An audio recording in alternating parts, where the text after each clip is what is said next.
Hi everyone, thank you for joining me. It's Nick here and we're on the Commodore 64, yes, for the very first time, our first ever review on that particular system.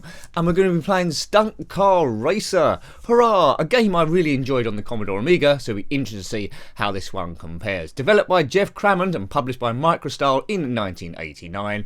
Basically you control a car, surprise surprise, on an elevated track. You must progress through 4 leagues to declare yourself the super champion.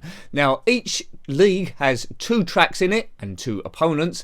You must race each opponent on both tracks, scoring points for the best lap and whoever wins first. And the person who wins the league goes up to the next one in sort of a promotion. So there we go. So this is 8-bit technology. Now you can boost the car and to get extra speed, but if you're pressing the boosts, that's that fire through the engine pipes there, I'm sure that's a technical word, you can't actually steer, so you have to be quite careful with it. I'm doing this on keyboard because I couldn't get the joystick to work. I'm sure I'll get that eventually. So in Division 4 we're off. Now look at the bottom left, that determines how far behind or in front we are of our opponent, and we are in front because he's 30 metres behind. Now as I was going to say, let's try and work our way around it. This plays quite well. Excellent. Now Division 4, which we start off, has 2 tracks in it, which are quite straightforward. Humpback and the little ramp. Division 3, let's just concentrate on the right speed here. It's about 170. Division 3's got the big ramp and the stepping stones.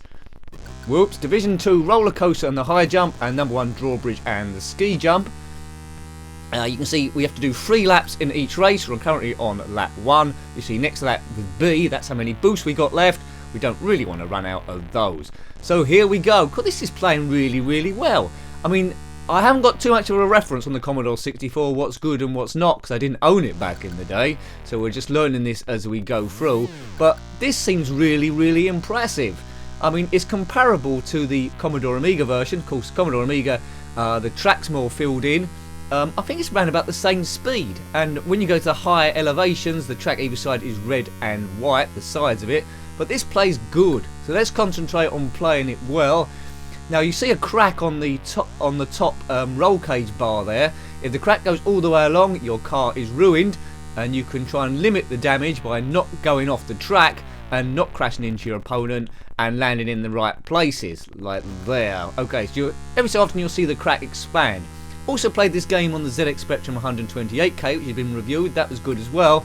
And I'm really impressed with what they've done here. 64K, that's remarkable.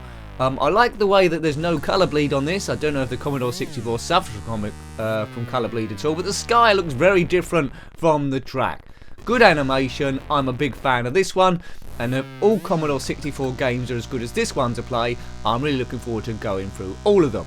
Now, if you did own a Commodore 64 back in the day, I know a few of you people have been asking me over the years to try and review some of these, then tell me what games are the best ones, because my only reference really is games that come out on the ZX Spectrum that might have come out on the Commodore 64 as well. But there might be, I'm sure there'll be some gems that I don't even know about.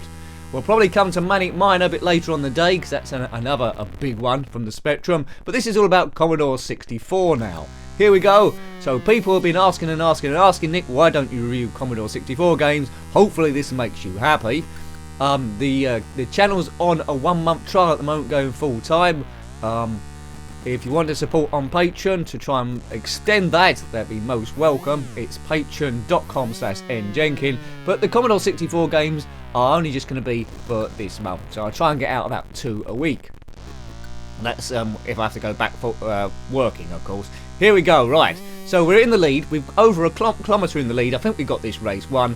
And if you played this on the Commodore Amiga, we've won. Hooray. You play this on the Commodore Amiga, then this plays very, very similar. I'm very impressed. I wasn't expecting this at all. Graphics are good. The fonts are good there, and that looks very comparable to the Commodore Amiga version. Much closer than the Spectrum version, but the Spectrum did its own thing. Right, Humpback Bridge. See, that renders really fast. That renders really fast. No tape loading going on. The track seems green now. As I say, those side bits on the Commodore Amiga version, 60-bit are red and white. But you do get a sense of inertia and bounce, and you do feel like you're moving with the car. And as a kid playing this, that was what this was all about, getting a sense of reality. Okay, now hopefully the quality of these videos are okay, because this is being played by emulation. I couldn't record it directly from that, so I had to do a bit of a screen capture. So this is directly from my computer screen. But as I say, because I never owned a Commodore 64, which is why I've been holding back reviewing these games, I can't tell if it's coming out right or wrong. So is this comparable to what you would have seen on a Commodore 64 screen? Let me know. Right, I've passed him again. You do have to watch it on the tracks that your opponent doesn't knock you off the track. You can't knock them off, unfortunately. The Amiga version had an option where you could connect two computers together and play against a friend, which I never did, which seemed like it would be heaps and heaps and heaps of fun. Now in this game as well, you can save your progress, so you don't have to do it all in one go. So you become champion of Division 4, you can save that, and next time have a go at Division 3. There's an option to practice the tracks too, so you don't have to go straight into that, which is always good. The tracks start getting a bit meaty in Division 2 and 1.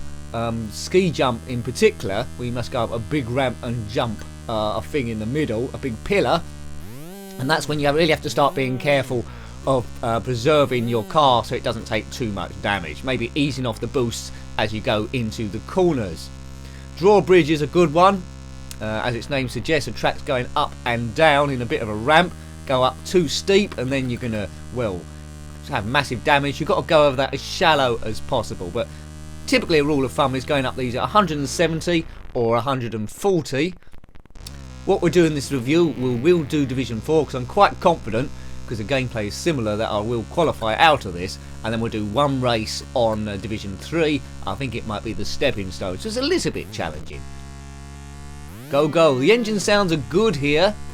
Commodore 64 does seem to have superior sound to the ZX Spectrum. I mean, it's really good. I'm pleased I'm doing these Commodore 64s because I'm very familiar with the Commodore Amiga, and this computer predates that one, and it is both by Commodore. So you could see sort of like the development going on. Let's have a look at these 8-bit wonders. I won't be looking at the Amstrad CPC though, that's a step too far. So if you did own an Amstrad CPC, well done you. But it was all about, in the playground, it was all about ZX Spectrum and Commodore 64. Normally as kids, all the Commodore 64 people hated the Spectrum people, and all the Spectrum people hated the Commodore 64 people, without ever playing those opposite computers, unless the rare few people that had both. But now we're older and wiser, hopefully, we know a bit better, and we just want to see all retro gaming we possibly can, to build our knowledge and history, and you know, gives you more of an opinion of what certain computers can do, and what certain computers can't do. The Commodore 64 had a lot more colours compared to the Spectrum base, I think 8 colours, but then you could get that up to 15 by using the Bright 1 function. The shading around this is good. You see the frame there using different shades of red and brown. Gives it a bit of depth there. And you know, I'm really surprised with myself. I'm doing this on keyboard, which is not ideal in a game like this, but it's quite easy to control. I haven't gone off the track once. Famous last words. Well, not on purpose anyway. Go, go, go. So in this league is Roadhog and the Jumping Jack, and they're both rubbish.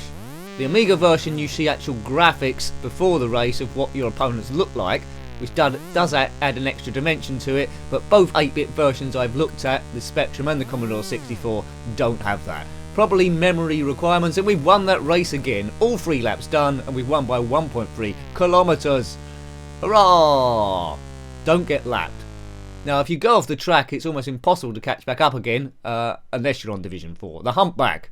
So we beat, well, we've got Jumping Jack next. We've had 2 races. We've only got to win 1 more, and we're going to qualify. Roadhog versus Nick. Here we go. Roadhog versus Nick. Right, it's a drop start as we all know. We're just being craned up. Would you like to do this sort of racing for real? I don't think you would. So, it's crying out for a remake, a VR remake possibly. I would like to play this on the PlayStation 4 or the Xbox One. But I don't think that that ever happened. There were some ideas, I think, in place at some point for a remake, but it either wasn't very good or it didn't actually meet full fruition. Look at the speed of this thing, people. I'm sure you can feel the inertia as well. You're feeling every bump. Check out the suspension of the wheels. You will feel a part of the car. And it's tricking your mind, because you're looking at a flat screen, a flat 8-bit screen from 1989, and you do feel like you're in this car. Excellent, it's alive, this game, it is alive, and I'm glad I reviewed this one first, because this game is brilliant. Commodore 64 brilliance.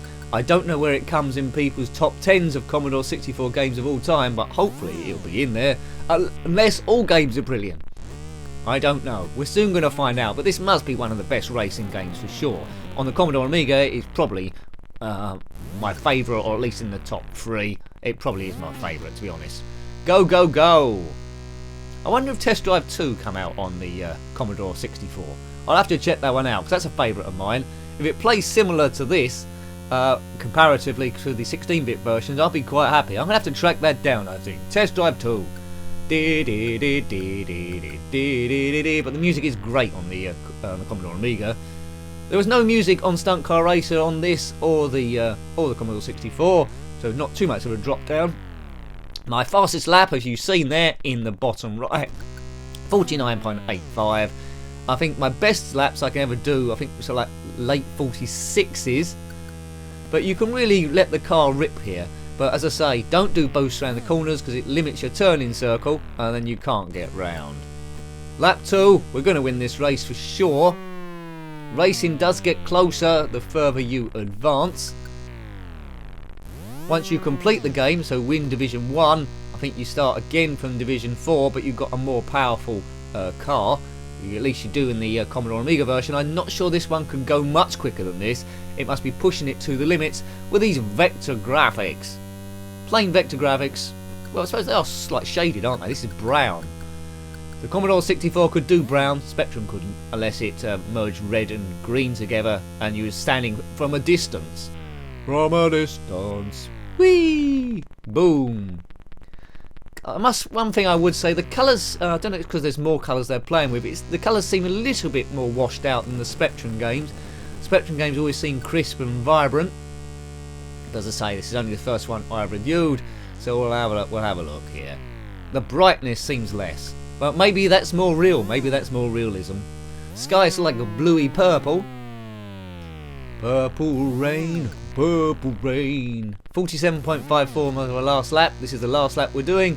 I don't think I'm going to be able to beat that, am I? 46, 47, 48.32. So laps under 50 seconds generally are quite good. And we've thrashed both our opponents here. Jumping Jack and Roadhog, you took a hell of a beating. There we go. Fastest lap me. There we go. 9 points. They can't possibly win. It's one race left. Race 6 of 6. So we'll just get this one out the way. And as I say, we'll have a go at the stepping stones on Division 3. We've pretty much seen all the gameplay it has to offer. So you can do practice, where you just go around on your own. And you can do the championship, where you're against one opponent. Always one opponent, never more than one. Be pretty mad if there were more than one. No weapons in this, it's back to basics. I think weapons would be overkill, really. The track is quite narrow, so when it comes to overtake, you have to find your point. But to make it interesting, we will let our opponent get away a bit so we can pull him back. What should we give him, Matt? 500 metres? Yeah, I've given him too much now. What has he got? Right, this is going to be interesting. Can I catch that fall? Don't go off the track. 700 metres he is ahead. We need to get that back. The track is a light limey green this time. Right, okay. I think I might have given him too much of a head start. We're going to have to really go on the boosts here. Right, okay, right. Pull him back. Around this corner, we should be able to hit boost maximum to try and get a biggest jump as we possibly can. Computer AI on this is strong. You Commodore 64 owners back in the day, what is your favourite Commodore 64 game? Is it one that came out on the Spectrum as well, or is it an individual game just for the Commodore 64? Let me know.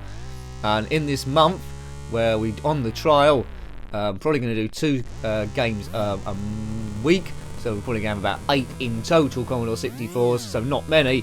So if you've got a favourite game, let me know and I'll try and squeeze it in. Boom! I know there must have been hundreds and maybe thousands of Commodore 64 games, so it might be tough to answer that one. We're already pegging our opponent back 300 metres. Right, end of lap 1, 2 laps to go. So we need to overtake this guy as well, remember. So we can't muck around. Well, no more than usual anyway. Moving really smoothly this. No, frame rate is good. The inertia is good. Everything is good. I can't say anything bad about this game. If you hate it, then let me know and tell me why. It's all about different opinions this. You don't have to agree, but it's been pretty difficult to disagree with me, this one. If you owned this back in the day as a kid, you would have been playing this for absolutely hours. This would have been like living in the future. Right, can we get past this guy? Maybe we can jump over him. If we jumped over him, no. Right, check out that distance. He's 5 meters ahead, 6 meters ahead. Go around the outside. Oh dear, this is tricky. Come on, there's not much track to play with here. Don't want to get crashed on. Maybe we can jump over him here. Accelerate. We've jumped past him. 10 meters ahead. Continue it, continue it. 30 meters ahead. 40. Oh, ooh, I thought I was going to go off the track then. Ease off. I think we've got a safe distance now. Car's a little bit out of control. Sharp right. Go, go, go. Yeah, we've got over 100 meters. We just need to keep it on the track for one more lap. See the crack across the top of the roll cage? It's not even halfway. Unless we go off the track, we're probably going to do this no bother. Get some height here. Boom! Whee, that is quite high. This is a dangerous sport. So we gave him about a 700 meter lead, didn't we, at some point? And now we're in the lead by over 300 meters. So Division 4 gives you a chance to get used to the controls. I'm playing this, even if I say so myself, quite expert, because I did play this, well, days at a time on the Commodore Amiga, and this plays almost identical. Even the speed, it's just the graphics a little bit different, and maybe the draw rate. But the layout of the tracks is identical as well. If you learn a track on one of the systems, you'll know it on the other one. Very, very accurate. Normally on games you get some slight differences in the layout, but this one, no. As I say, you'll notice the draw rate is drawing the track as you go close into the corners ever so slightly, but not enough to make it difficult to drive or hinder you in any way. 10 out of 10 for this one. Stunt Car Racer. Boom. There we go. And we've won that easily with a fastest lap at the end there as I go off on purpose. 57.13. Press fire. So we should qualify from the league, at least I know we definitely will do. So you've got an option to save it now if you want. So 12 points, I thrash Jumping Jack and Roadhog. We'll just do one race. So we're in Division 3 now with Big Ed and a High Flyer, who's a woman. I know that by the graphics on the Amiga version. Start the racing season, we won't save it. So it's me versus Big Ed. The stepping stones, and I think you know the most difficult bit of this track is those, those blocks, those stepping stones. I think we need to go over those either 140 or 170 miles an hour on speedo, so that's what we're going to be working at. There's a very, very small jump as we go past the finish line or start line, but it's more a gap in the track rather than that. If we don't get over the stepping stones, we crash between them, the car's going to take maximum damage, and then we risk the car becoming a wreck, and we then lose the race by default. So there's Big Ed there, with a slightly see-through car, but not see-through square wheels. But, you know, I can't blame the square wheels, because that was on the Spectrum version and the Commodore Amiga version. Whoa! We went a bit silly there. Right, so we're in the lead by about 20 metres now. Power this. So it's all about learning the track, knowing how fast to go. The roller coaster is quite a high one. Division 1. So it is a bit like driving a car along a roller coaster, I suppose. Right, the stepping stones are around here. I think my opponent's gone past on the outside as we try and manoeuvre ourselves round. Right, you can easily muck this up. Right, okay. Got on one stepping stone, boost. Second stepping stone. This doesn't look too good. Oh, actually, you might get away with this. And we're across the stepping stones. Quite often that goes hideously wrong. So we got across them, but we're about 40 metres behind our opponent here. It's Big Ed. He's big, and his name is Ed. Right, maybe we can jump over the top of him here. Let's have a go. Oops. Oh no, that's collision. Collision. Oh man. And that's what you don't want. We've been knocked clean off the track by Big Ed. Check the crack in the roll cage. Yeah, that's going to be difficult to do the last few laps with that. We can't really afford to damage the car at all. And look at the amount of time it's cost us. In distance, Big Ed is already about a kilometre ahead. Oh dear. It's not going good, folks. Right. So I need to pelt round to try and catch him up, but not damage the car also. I don't think those two objectives are compatible with each other. We'll have a go. Ooh, that's close. We'll have a go, but the car could end up wrecked. Yeah, get your motor running. Step onto the highway. No, we're not on the highway now. Unless it's the highway to hell. We're on a very tall, narrow track. You don't want to have your steering wheel fail up here. Right. We've knocked 200 metres off him. But he's probably slowed down to go over these stepping stones, so I'm not sure how much comparable that is. I can't even see him in the distance. This is going to be hard to get the car to survive over here. Right, it's hovering about 800 metres here. Check out the crack. Oh, look, the car's almost damaged. I don't think we can go too far here. Might have to risk... Oh, I'm not going to get round the whole lap without... Yeah. Let's just boot it and hope for the best. I like to boot it. I like to boot it. Right, wreck. No, we survived that one, so that was okay. Coming round for lap 3, the final lap. Oh, and the car's wrecked. I thought that would happen. So that's us out of this particular race. Sparks flying up everywhere as the front of the car just scratches along the road. Oh dear, I almost coughed to death again. Right, yes, the stepping stone. So I hope you liked having a look at that one. I was really impressed with my first review of a Commodore 64 game. That was Stunt Car Racer, developed by Jeff Crammond and published by Microstyle in 1989. If you've got any comments about that game, then please put them below. You're always welcome. If you want to become a patron and support the long life of the channel, it's there at patreon.com/njenkin. We're going to have a few fun and games on that. Yeah, until next time, thanks for watching again. Take great care of yourself and a very fond goodbye. Goodbye.